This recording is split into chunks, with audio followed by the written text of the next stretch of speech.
inyo mga requested song. Magpamati kag magtawag kaupod sa inyo pinalangga sa radyo. DJ Shaila Cordero. Live sa 106.7 DYIS-FM ang palangga ko. Stereo 106.7 IS-FM. Oras 42 minutos ang nagligod sa taklang alas 10 sa aga kamo nagapamating sa Radyo Pisina upod sa akon Ugyon Zoila Cordero tugtog alas 12 subong nga udto.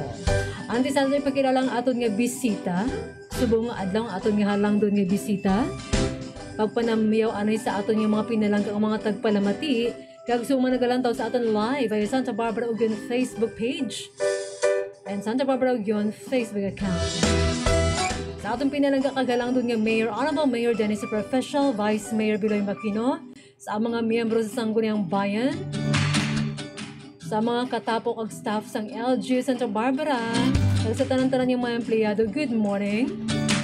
Sa mga Santa Barbara na nga nagaupod kit sa aton subong kag kung sa di man kutob nga makalapot ang ating signal maayong aga. Hopefully okay inyo nga adlaw subong syempre, adlaw kita sang Miyerkules.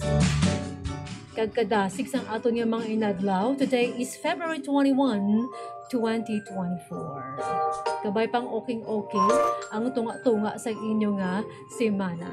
So hindi na ko magpalawig pa sang aton nga introduction kay man na walaan naton nga busy man na siya sa iyang opisina katamo sa iyang ulubrahon. So umpisahan ta na. Ang mungangkot sa iya kung ano bala ang function sa iyang mga opisina, sa iyang opisina kag ano bala ang gina-cater niya. So ato na pag-aabi-abihon ng aton nga Municipal Social Welfare and Development Officer, Miss Lani Sinfuego Sonsho. Ma'am, good morning. Okay ang audio? Okay. Amid ayad yun niya aga sa tanan niya mga taga Santa Barbara. Sa atin niya mga pumuluyo. Ma'am Soyla, good morning. Good morning, ma'am. Kumusta ang opisina mo? Subong daw busy gid kita? At talino karake kang amo niya clients. Kaya hindi lang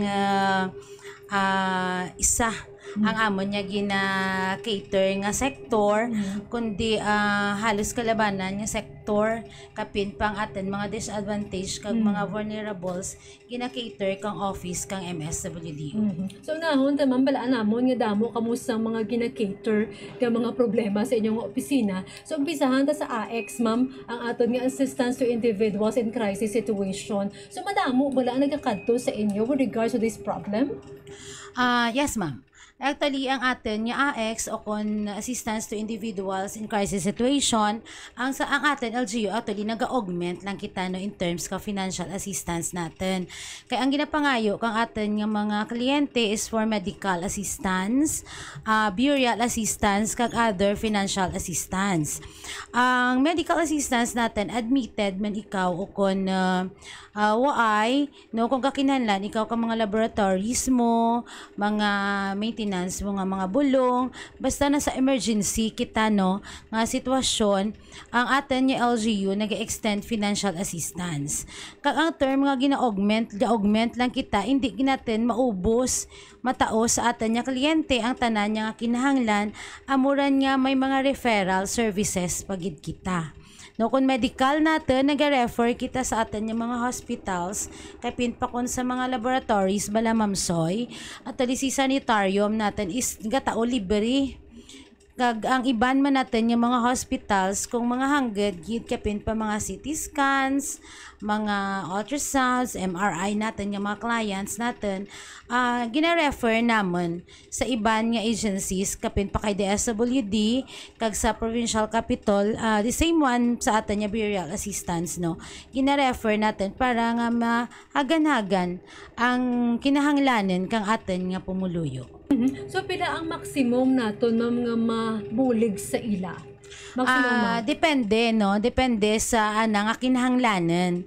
Kay kun tama gid ka hangged ang ana nga kinahanglan, ginaamuran naga-refer kita para nga ang iba niya expenses malibre. Kag ang mga na-admit bala sa hospitals natin, no, kag nagakinahanglan kang hospital bills, may mga malasakit kita sa mga hospitals natin nga government hospitals, kag kun mga private actually nga hospitals gina-refer namon kay DSWD sa regional office para maka avail sanda kang ginatawag nga financial assistance. So kung ano mga papeles nila kinahanglan nga ipasa para maka-avail sila sa assistance? Una-una, gid nga requirement natin syempre ang anda nga mga medical certificate or kung medical abstract, pamatuod nga nagpakonsulta na o kung admitted si patients, kag kung kinahanglan niya si hospital bill, kinahanglan natin si final bill niya para makita natin nga kung pira gid ang ana nga final nga baraydan. Kay may mga clients kita kisa nga hindi pa bala final bill, kinapangayuan rin nanda kang assistance, no, kung kisa buhay pa sa namagwa anggad panganda nga baraydan. Tiamuran niya kung mag-ubra kami ka social case study report para sa atin niya referral, kinabutang gid namon ang kunpira ang anda nga final bill para makita man kang iba niya agency nga amura gali kahanggad ang anda nga kinahanglan. Kag isa pa gid ka requirements natin ang certificate of indigency sa atin nga barangay, no, kung hindi man ta na mag-certify si kapitan nga indigent na ang kapangayo lang kita ka certification nya in crisis situation ang isa ka pumuluyo natin nga gakinahanglan kang ginatawag nga assistance. Kag importante man nga may valid ID ang atin nga claimant o kung sino ang ma-process kang atin nga assistance. Kag gina-require gid namon sa ma-claim ang the nearest gid tanang relative o kung kin kang atin nga patient, kay kung gisa nagakatabo nga hindi gali maman-an ni patient gid pangayuan ta na kang ginatawag nga assistance. Tira ka kisa ang mga gamo kag ilinaway pa sa mga level bala nga amo karan kay ti hindi gali maman-an gin kliman ren ta na kag process ang ana nga assistance. Hangkot na ko ma'am, hambal mo ti kinahanglan ng iyagid lang nga immediate family. Yes, ma'am. Halin sa ano ma'am nga level sa iyang nga family ang pwede lang bali maka-process ang iyang nga papers? Amura niya kung may si patient abi asawa, ang dapat maka-process ka nga ng assistance is ang anang bana, si nanay niya o kung tatay niya o kung ang ana nga bugto gitana. No actually nagalikaw kami magpa-claim sa mga in-laws kag sa mga layi ren bala kapin pa kung hindi isanda isa lang ka household, hindi isanda isa ka balay kay ti kung kisa ma-claim halimbawa gintawan binamon 2,000 yung assistance galabot gali kay patient natin 1,000 lang ang gina-declare ti kaluluoy man si patient natin. Di ba ano nyo ba mabalaan ma'am nga for example immediate family na nagapangay isang assistance, ano kinapangayo nyo sa ila? Actually during sa interview naman, no, gakanda kami interview kananda maman-an namon kung ano ang relasyon nanda sa atin nga pasyente. Kag kung medyo may duda kami sa amo karan nga client, nagatawag kami sa barangay. Okay. Para nga magpamangkot kung ano ginman ang relasyon sa patient natin. So magluwas sa aton nga bulig sa ila sa may medical, ano pa gid ma'am ang iba nga ginabulig sa AX naton? Actually kung hindi lang financial no ga-refer kita. Ti kung mag-referral gani kita, depende kung diin sandang nga agency kay pwede kita ka-refer kay Capitol. Actually ang atin nga provincial Capitol every Thursday lang gid ang atin nga pag-process basta taga second district, no, Tuesday lang ang pag-process ka assistance sa provincial Capitol, mapa-medical man o kon mapa-burial assistance. No, kag before gid sanda mag-agto kay provincial Capitol, gina-advise gid naman si client nga mahapit na sa office namon para ma-check naman ang andang documents kag maka-issue kami kananda kang mga certification. With regards sa pagpalubong, for example, no, hindi biya indigent ang or indigent ang ilubong, hatag man kamo assistance?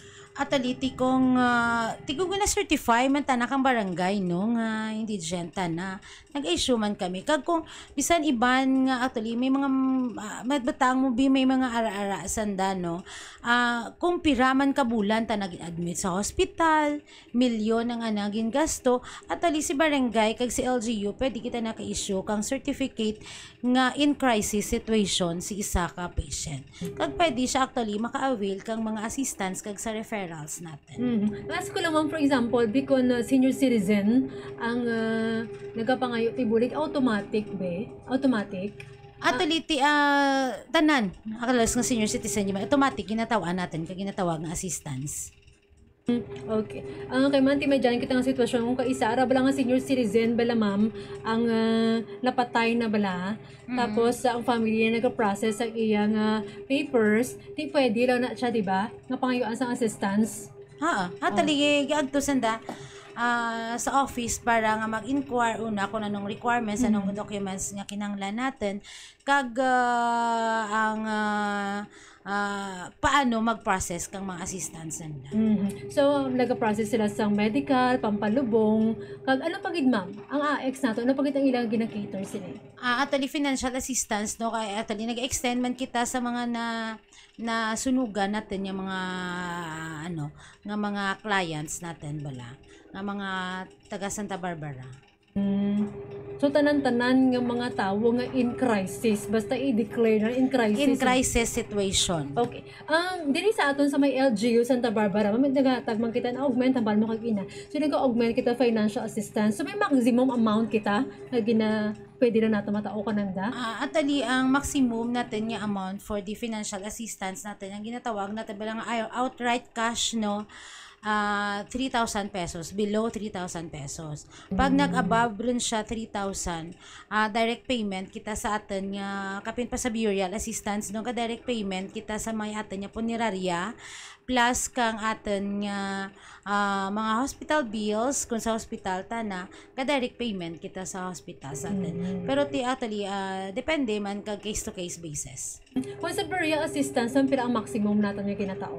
Why man gid kita kun pira no? Pero gatao kita more than 3,000. Okay. So, thank you very much, Kid, Ma'am Lani, sa pag-explain sa aton kung ano ba lang ining AX sa assistance to individuals in crisis situation. So, mangkot lang ko, Ma'am, para sa aton yung mga senior citizens naman. Okay. Kaya na mo, subong ang nagpamangkot sa aton with regards sa mga benefits ng aton yung mga senior citizens na iban sila nagreklamo sa mga diskwento nila bala ma'am. Nga doon wala ga pare-pareho, doon hindi sila bala makaintindi. Tapos sa may likod bala na sa ilang booklet bala, doon hindi nila maintindihan. So ano na siyang ilahimuon dira ma'am? Atalino, in terms ng atin nga sa may OSCA kita nga mag-cater karan kang sanda nga mga discounts. Ang atin lang gid yan sa mga butika bala actually mo gid ang pinakahanggad niya problema natin kay ti ang iban ginapatong pagit si 12% nga VAT no sa atin nga diskwento nga dapat why rin si 12% nga VAT. May mga butika kita nga why rin nagatao kang 12% nga VAT ga automatic sanda for the 20% discount kang atin nga senior citizen mag-purchase kang medicines. No, mga budline, no, may 20% discount ka, ang kapasan 12% nga VAT, ang mo diskwento is only 8%. Guana 8% na lang. Tapos actually may nag-a-ask sa aton, how about kung may harap na kita sa discount kung baka sa may public market? Ano ang namin niya nga discount for the public market? For senior citizens. Actually, ang madara, ang 20% discount is para lang gid sa atin yung mga medicines, no? May prescribe kita dyan nga booklet. Dyan lagi nakalista ka dyan kung anong pwede natin ma-discount. Plus kang sa atin niya grocery, no? Pero kung in terms na kang sa public market natin nga ma-discount sanda for the 5% or siguro isuay kita. No, pwede nga maka-discount ka nanda. Klaro ha, sa mga nagmamangkot. Mabakal ta na kang lang guro, sa Save More siya bakal.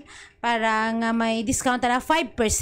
Hindi siya 20%, 5% lang ang discount natin for the grocery. Kag may limit lang gid kita nga amount weekly nga amo lang gid ang pwede natin ma-avail for the discount. Kag hindi siya tanan-tanan, no? Diyan lang kita may limit lang kita sa kalamay, sa gatas, sa tinapay. Ang iban is rin siya.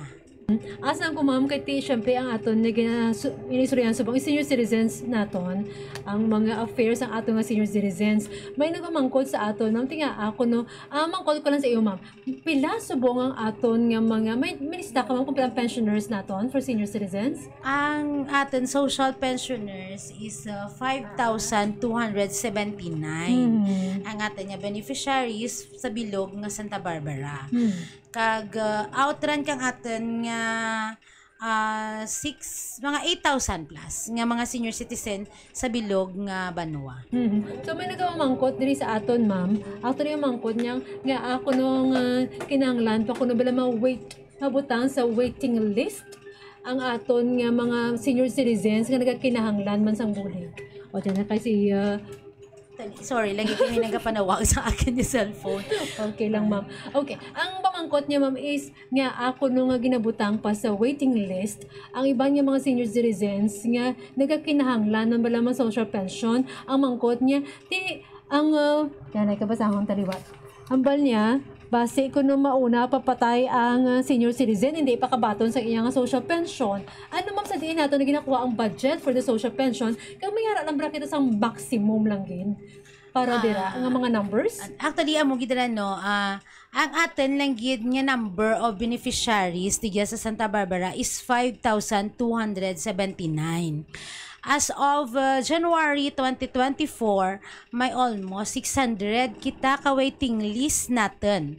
Kumbaga, amo siya ang mga qualified na nagahilat para magsilid kay social pension natin. No? Hindi kita pwede ka pasilid sa atin nga social pension kung syempre YT may matransfer, YT may mapatay, no, nga pwede natin replacean.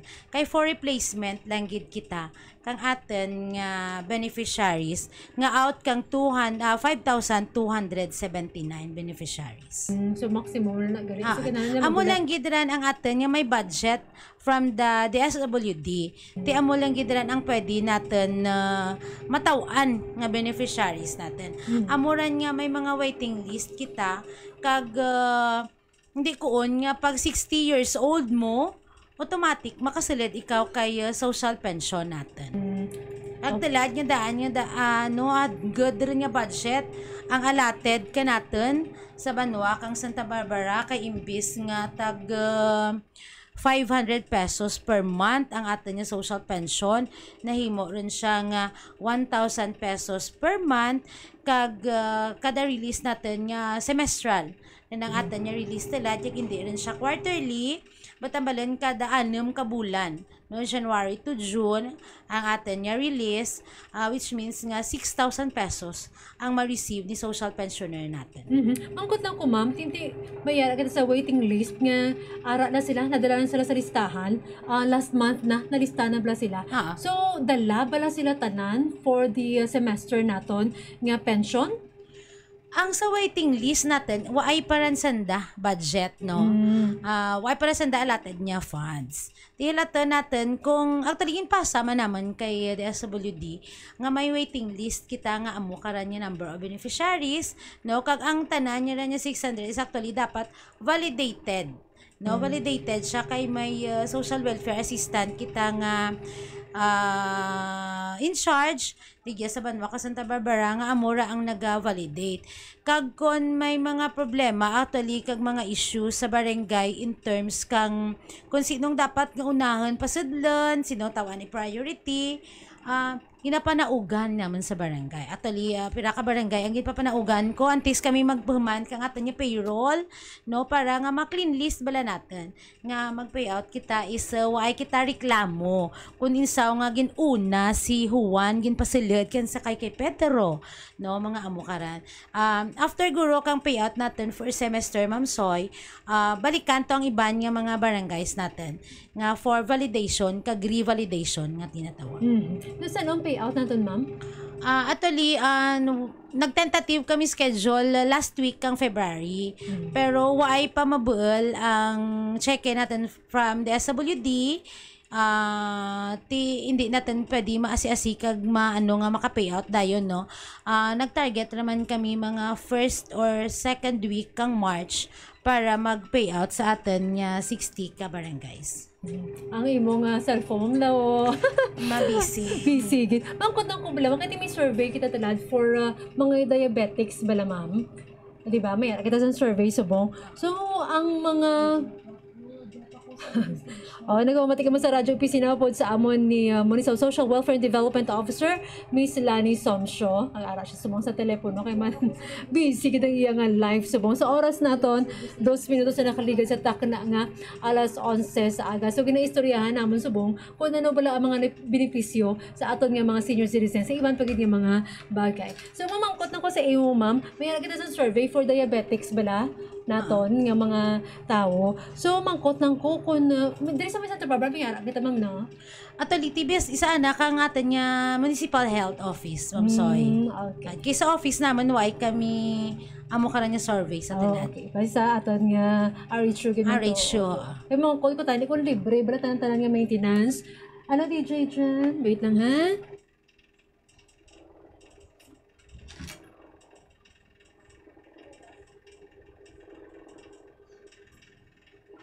Kay medyo busy ang aton nga bisita, ang iyang ganina, ang iyang nga telepono nagahuni lang nga nagahuni. Okay, Manglan, mangkot nang ko sa imo. Okay kay para na gresa. Pasensya kay busy ang aton nga bisita. Kinta ko takaw naman nga oras sa subong kay dapur sa mga ulubrahon pa sa iyang opisina para man ma-explain natin sa maayo tani ang ibang pagid nga mga gina-cater sa iyang opisina. Dapat man kita sang pala mong talon sa pero may meeting si Ma'am Lani at 11 o'clock. Pero sige lang isa-isa ho nato ni next time naman ang iyang pag-explain kung ano bala ang mga process like mga solo parent naton, mga PWDs naton, kag mga sa mga women bala nato, ma'am. Okay, ma'am, may meeting ako ng 11 o'clock. Sorry, gida kay taliman may naka-schedule ako ahead bala nga i-settle. Okay. Okay lang, iyan no talang guro, Ma'am Soy. Okay. Mangmangkot lang ko, ma'am. Last na lang ni, hindi natin na yung iba yung mga bagay. May part 2 ring aton nga question Okay, namin sige, sa imo. sige. Ang ako naman kanil ka mangkot sa mga solo parent, di ba, ma'am? Ano mga benefits nila kapaano nila ini ma-process o mag-claim? Atalino ka una, kahapos lang gid mag-process kang atin nga solo parent kag mag-apply for the solo parent ID. Pero may gipapanaog si nasyonal natin base man sa may layi kang mga ang atin nga solo parent nga medyo mauti ang requirements natin kag medyo may gasto nga ginatawag kay ti mabuol si solo parent kang affidavit, no, nga nagahambal nga solo parent na ti ang iban hindi rin magbuol kay ti kumbaga sworn affidavit ikaw, Ma'am Soy, nga nagahambal dyan nga kung ano ikaw nga klase kapag ka solo parent, ang iba naghadlok man nga mabalikan amura talad niya kagamay kang nag-apply kang atin nga solo parent kay ti hindi kita asi-asi magdeklarar nga solo parent lang gid kita, no. Kami nga may requirements ang atin nga solo parent kag may validation kita nga ginaobra before gid kami mag-issue kang ID. Kay ti budlay man karakaron nga balikan kita, no, nga hindi siya gali solo parent, deklarar lang tana, nag-issue kita nga daan ka ID. Kag ang mga pribilehiyo bala kag ang mga benepisyo iklaro ko pagid nung nga ang solo parent is hindi pariho ang benepisyo sa atin nga senior citizen kag sa PWD nga may 20% discount sanda. Why pa kita gipapanaugan kang guidelines salin sa ibabaw kung ano ang mga additional benefits kang atin nga mga solo parent. Pero as employed nga solo parent, ang pribilehiyo magita na si 7 days nga additional nga leave, no, para sa imong pagka solo parent. Kag pila gani edad sang bata o, ma'am, para nga ma-declare ka nga solo parent ka? Tilad kauna below 18 kita, tilad below 22 years old pwede ka apply for the solo parent ka ID kag ang may mga kabataan nga PWDs above 22 years old rin sanda pero identified sanda as persons with disabilities, no, qualified man sanda gyapon. Amo ra lang ginatawag natin, Ma'am Soy, nga children, no, child man siya gihapon, bisan above 18 years old rin siya, kung ma-identified siya nga PWD, pwede gid siya ma-qualified as a solo parent nga beneficiary. Ma'am, kadali ka, ma'am. Wala, ma'am. Okay lang, mga 5 minutes at 10. Okay. Nag-curious lang kung regard sa aton ba nga daycare bala, ma'am? Oo. Ang mangkot ang kung aton mga budget for the daycare natin, sa tiin siya naghalin? Ang budget natin, ang namin mo, Ma'am Soy, is ang ating supplementary feeding program. Isalin dyan sa atin nga, sa DSWD, no? Sa Department of Social Welfare and Development, national program, dyan si supplementary feeding program. Kag ang atin, digya sa Santa Barbara, no? Ang may beneficiary, kitang 1,688 para sa atin yung supplementary feeding program. May budget, sanda ka niya 21 pesos per meal. Each Per meal. child. Yeah, kada bata. Okay. So, thank you very much kay Ma'am Lani. Kay balaan naton nga busy ka subong and ang damo ka sa mga gina-cater. Kadali si Ma'am Lan. Okay, ma'am. May part 2 kita, ma'am, ha? Okay, ano problem? Actually, lang gid ako biabi mo schedule ako 11 o'clock nga may isettle, no? Kay ti kapin pa mga vow cases natin, no? Hindi natin sanda pwede pabalik-balikan kag ano, kay tawan gid natin sanda karan kay ginatawag nga priority. Okay, so part 2 nato ng mga vowsy cases sa gina-cater nato. Kung pwede Mga natin. special cases naman akong ano. Okay, sige. Thank you very much, Kit Ma'am Lan. Madyan ka pa nga iluyag nga ibilin sa ato mga tagpalamati. Antis ka magpaalam kay busy ka gid subong, ma'am. No, ang akin na gid pwede nga mabilin kag mahambal sa atin nga mga pumuluyo nga kung may gusto ka mo iklaro, kag gusto ka mo ipamangkot, no, magpamangkot kita sa insakto nga mga opisina, no, hindi kita magpamangkot sa mga kisabala unauthorized nga mga persons, kay dyan kisa naga-create nga nagasala kita, nagagasto kita, no, ang akin na gid mabal kapin pa kung sa mga in terms ka mga requirements, ano nga mga pwede nga mga services natin, open si opisina kang atin niya senior citizen, ang atin niya senior citizen center, para mag-cater ka atin niya mga senior citizen kag mga PWDs, kag open man ang opisina kang atin niya MSWDO para mag-cater kang atin nga mga, para mangkutanan kag mga issues nga gusto natin iklaro. Okay, thank you very much, Kit Ma'am Lan. Sa sunod, no, thank you, Kid Ma'am Soy. Kabay pa nga sa part 2, ma-schedule nga, kagway ako conflict nga schedule. Basta no, matapos ang case mo, ginauyatan subong parte man sa mga minors naton. Sige. Okay, sige. Thank you, Ged. Gagamayad ni Aga sa diwan. Thank you very much kay Ma'am Lani Somichong, aton nga Municipal Social Welfare and Development Officer. Pero antes kita mag-off sa aton nga live, ari anayo. So, good morning sa aton nga mga pinalangga. Kag may nagpa-shoutout. Good morning, Ma'am Lani. Harin kay Herlin Jade. Kag subong man maninay, good morning pa shoutout. Congratulations to all Upsilon Phi Sigma Santa Barbara Municipal Executive Council for the successful event, 89th founding anniversary. Thank you to my broad sis behind this successful event, to our beautiful chairman, Marian Jade Gumban, Engineer Rick Mejos, Brad Sir Jake Esmeralda, Brad Engineer Cyril Servasis Lorna, and to all the support of our active students from SBMEC Vice Chairman Paping Yancy. O sa mga miyembro dito sa Upsilon Phi Sigma Santa Barbara Municipal Executive Council, good morning gid sa inyo. Kag maayo lang gid nga pagpamati. So antay sa ko ma-play ta sa aton nga trivia for today, but anaton nga mga pinanangga naton nagahawat-hawat sa mga trivias naton. So ari babati ko sa inyo ang trivia sang barangay Duyan. So stay tuned on 106.7 ISFM po sa gihapon sa akon Ugyon Zoila Cordero. Sa diwa sa iyo tanan, maanyaga. Sa aton nga trivia, hibaloon naton kung sa diin naghalin ang ngalan nga Duyan, isa sa mga barangays sa Santa Barbara.